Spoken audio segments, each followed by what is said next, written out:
Russian army पर Ukraine का बहुत बड़ा अटैक।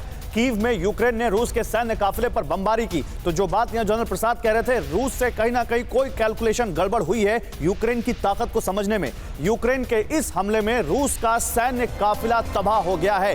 ये कीव में रूस का सैन्य काफिला तबाह होने की तस्वीरें हैं जो यूक्रेन ने बमबारी करके उड़ा दिया। यूक्रेन ने इस पर बम से हमला किया, काफिले पर बमबारी की और रूस के इस काफिले को उड़ा दिया, जिसमें टैंक दिख रहे हैं आपको, आर्मर्ड व्हीकल्स दिख रहे हैं। और ये बताता है कि कैसे यूक्रेन लगातार पलटवार कर रहा है, बल्कि कीव में तो उसने अपने जो सुरक्षा घेरे को और मजबूत किया है। अभिषेक मेरे साथ है, मैं अभिषेक से पूछूंगा, लेकिन एक बार एक और बड़ी खबर दिखा दूं, उसके बाद अभिषेक के पास चलते हैं।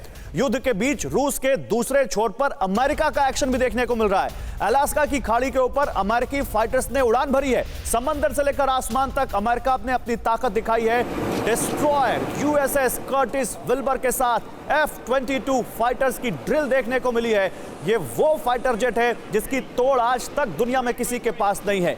ये अमेरिका का सबसे घातक फाइटर जेट, ये जिसको अमेरिका ना किसी को देता है और ना किसी से इसके बारे में डील करता है। इन फाइटर्स जेट ने वहां उड़ान भरी है और ये बताता है कि कैसे वहां पर अमेरिका ने एक बड़ी वॉर ड्रिल की है।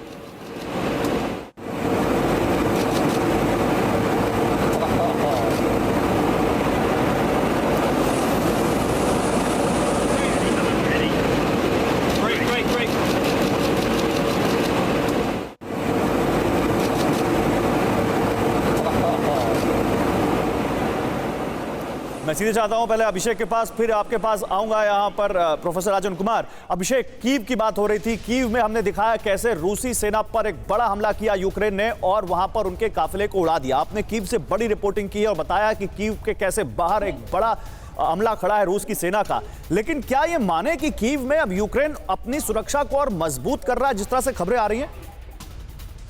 देखिए, कीव को ये आज से नहीं है गौरव, इसलिए मैं आपको 15 दिन से लगातार मैं बता रहा हूँ। हम आपको पॉइंट बता सकते हैं कि कहाँ पे लड़ाई चल रही है और लड़ाई वहीं टिकी हुई है। मैं आपको अगर इस तरफ की बात करूँ, ईस्ट की बात करूँ तो उसमें इरपिन है, बूचा है, होस्टोमल है। मैं आपको वेस्ट की बात करूँ तो वहां पर ब्रोवरी है। इस तरह से ये वो पॉइंट है और एकदम आप साउथ में आ जाएंगे तो वहाँ वासिल कीव है, जहाँ उनकी एयरफील्ड है। ये वही पॉइंट है। पिछले 15 दिनों से यही नाम है, यही लड़ाई हो रही है। लड़ाई इसके आगे नहीं बढ़ रही है। दोनों ओर से क्लेम। अभिषेक, कुछ टेक्निकल ग्लिच है, आपकी आवाज नहीं आ रही, आप तक आएंगे। लेकिन प्रोफेसर राजन कुमार, कीव में अगर कीव के बाहर रूस की सेना को 15 दिन रोका हुआ है तो मैं जनरल प्रसाद से इस पर कमेंट लूंगा, लेकिन आपका असेसमेंट क्या है? और ये अमेरिका की जो ये वॉर ड्रिल है, क्या अब इनका कोई रिलेवेंस बचा है? देखिए, पहले मैं ये बता दूं कि जो कीव में जो स्ट्रेटजी है, मुझे लगता है कि ये रशियन स्ट्रेटजी का पार्ट है। कल भी मैं बात कर रहा था, कल या पहले आप ही के चैनल पे जी। रूस को एक इतिहास याद है और इतिहास में एक बैटल ऑफ स्टालिनग्राड हुआ था जिसमें कि हिटलर ने स्टालिनग्राड को घेर लिया था और वहां पे वो क्या किया था कि अर्बन वॉरफेयर में एंटर कर गए थे। तो जो रशियन स्ट्रेटजी थी कि वहां पे बिल्कुल जो रूसी सोवियत यूनियन के जो फोर्सेस थे इतना करीब ले जाओ ताकि वो हिटलर वहां पे मिसाइल से या जो फाइटर प्लेन है उससे अटैक नहीं कर पाए। तो रूस को ये डर लगता है कि अगर वो कीव में एंटर किया तो उसके जो टेक्नोलॉजिकल सुपीरियरिटी है, टेक्नोलॉजिकल एडवांटेज है, मिसाइल के माध्यम से या फाइटर जेट्स के माध्यम से उसको यूज नहीं कर पाएगा, क्योंकि उसके सोल्जर भी फिर खतरे में आ जाते हैं। मुझे लगता है कि ये प्रेशर टेक्निक है कि उसको सीज करके रखो, उसके सप्लाई लाइन को कट करो और वहां का जो रेजिम है उसको सरेंडर करने के लिए बेबस करो। तो मुझे लगता है कि ये रशियन स्ट्रेटजी का पार्ट है, नहीं तो वो रशियन कई तरीकों से वहां पे और भी अटैक कर सकते थे। परवाह देश की, सोमवार से शुक्रवार रात 10 बजे TV9 भारतवर्ष पर।